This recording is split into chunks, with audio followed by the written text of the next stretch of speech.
Hey there, friends. This video, I'm going to be showing you how to fade a video inside of CapCut. So I've got a few clips loaded into my video browser right here, and I'm going to choose one that I want to fade in with.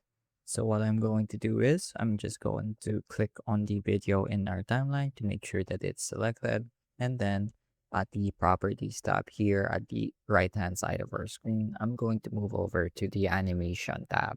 And then here, you're going to see a few options for the in and the out, and then a few of the categories for the animations.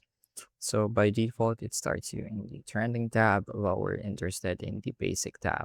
So here you're going to see a lot of the most commonly used transitions and animations, and we're looking for our fade in. So I'm going to go ahead and click that. And now the video fades in into our timeline. So this is really useful if you want to set the mood for a video. Maybe it's educational, maybe it's a documentary or a vlog, but or whatever, and it really helps you set the pace and the atmosphere for the video that you want to make.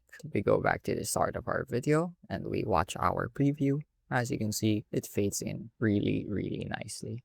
You can also add a fade out if you'd like. It's pretty much the same process. Simply click on that and it should fade out. And you can also adjust the duration of each animation here at the bottom of the properties window. So it's really convenient to use as well. So if we go back and watch it all the way through, the fade, you can see the fade in and the fade out. So that's going to be it for this video. I hope I was able to teach you something new and something useful. And as always, thank you for watching.